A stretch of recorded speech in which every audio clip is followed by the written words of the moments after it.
Halo YouTube, kembali lagi di FD Channel bersama gue Farhan di sini. Dan tentunya kali ini kita akan ngerakit PC lagi cuy.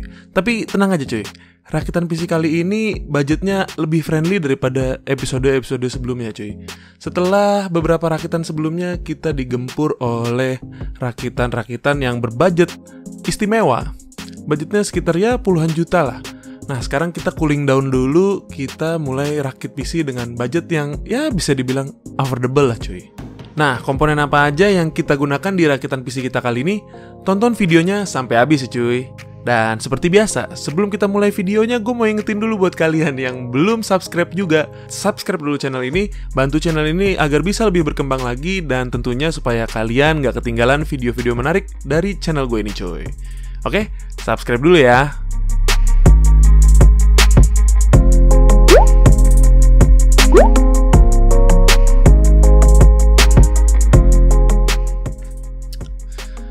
Nah, masih inget dengan rakitan PC kita yang satu ini? Yang pesenannya itu datang jauh-jauh dari Kalimantan cuy. Nah, kawan dari si owner PC itu ternyata ikut keracunan juga untuk merakit PC-nya di FD Channel cuy. Singkat cerita, dia ingin merakit sebuah PC dengan budget yang ya terbilang cukup minimalis lah. Di angka 7 jutaan cuy. Dan seperti yang kita tahu bersama ya, di 2021 ini harga komponen terutama VGA card itu masih terbilang cukup mahal cuy. Tapi di sini gue berikan opsi untuk rakitan sementara atau yang bisa dibilang upgradable lah untuk kedepannya. Dan di sini kita mengutamakan performa dari VGA cardnya dengan budget segitu cuy. Dan inilah list komponen yang kita gunakan di rakitan PC kita kali ini cuy. Yang pertama ada prosesor. Prosesornya itu dari kubu Intel, yaitu Intel Pentium Gold G6400. Dengan motherboard dari Asus, yaitu Asus Prime H510MK.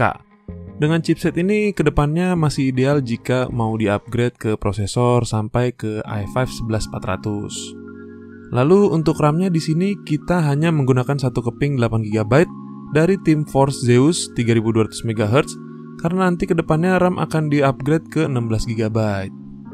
Berikutnya untuk storage di sini kita gunakan SSD dari Clive 120GB untuk sistemnya, lalu untuk harddisknya 1TB untuk media penyimpanan dari WD Blue. Untuk power supply-nya di sini kita gunakan dari brand Aerocool yang tipenya United Power 500W dan sudah bersertifikat 80+ White. Lalu untuk koneksi Wi-Fi-nya di sini kita tambahkan Wi-Fi card dari brand TP-Link. Untuk casing di sini kita gunakan casing dari Aerocool juga ya, yaitu Aerocool Trinity Mini V2 yang berwarna putih yang sudah include dengan 2 fan 14 cm dan 1 fan 12 cm. Dia sudah berwarna RGB tapi RGB-nya statis ya cuy.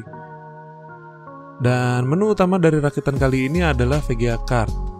VGA cardnya ini kita pakai dari brand Inno3D yaitu GTX 1050 Ti X2 4GB DDR5.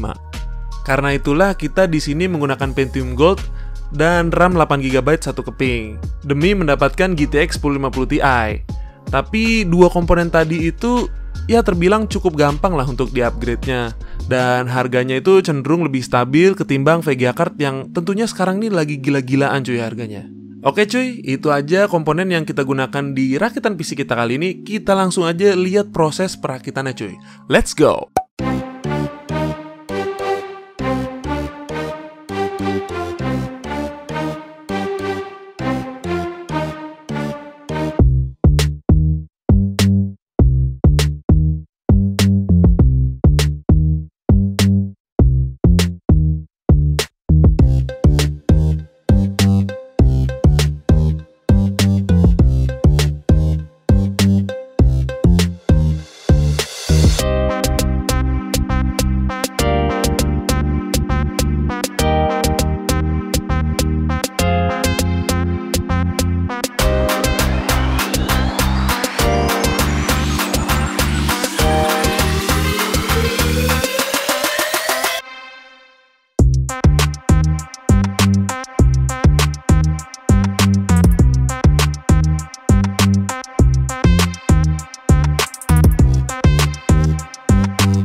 Oke, itu dia proses perakitan dari PC yang ada di belakang gue ini.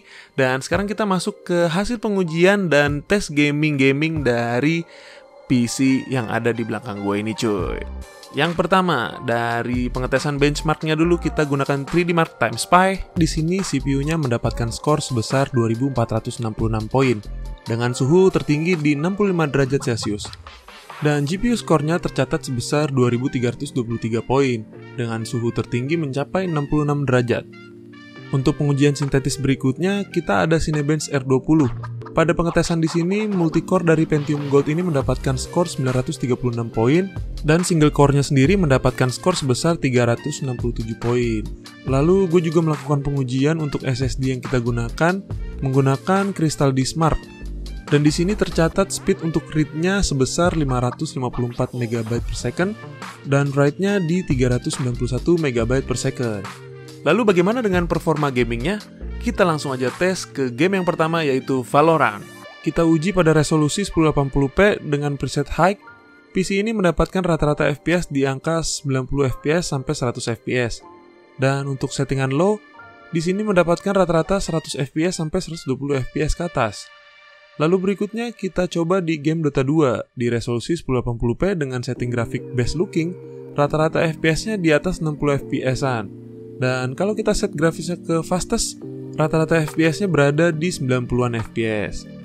Oke, kita lanjut ke PES 2021 dengan settingan high di resolusi 1080p. FPS yang berhasil dicapai oleh PC ini berada di 70-an sampai dengan 80-an FPS. Berikutnya, kita coba pada game GTA 5 di resolusi 1080p. Dengan preset very high dan MSAA kali 4, PC ini mendapatkan rata-rata FPS di 45 sampai 50-an FPS. Lalu kita tes juga dengan settingan yang sama di grafik very high, tapi dengan MSAA dinonaktifkan. Dan hasilnya FPS-nya naik ke 70-an FPS rata-rata. Lalu game terakhir yang akan kita coba adalah Horizon Zero Dawn.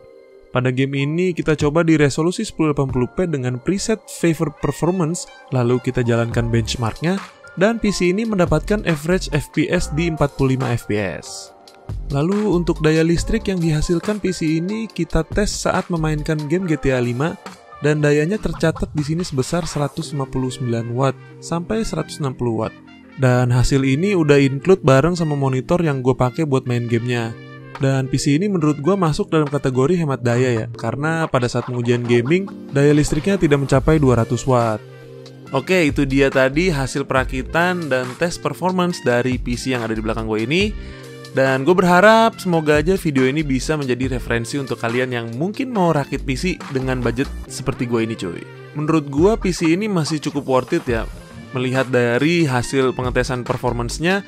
Dan juga yang terpenting adalah upgradability dari PC ini cuy.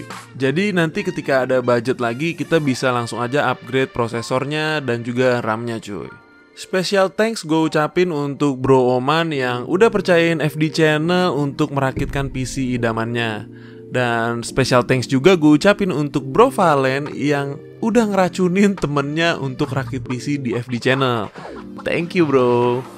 Thank you juga buat temen-temen yang udah nonton video ini sampai habis. Akhir kata gue Farhan pamit undur diri. Don't forget to like and subscribe. And as always, see you on the next video. Bye bye.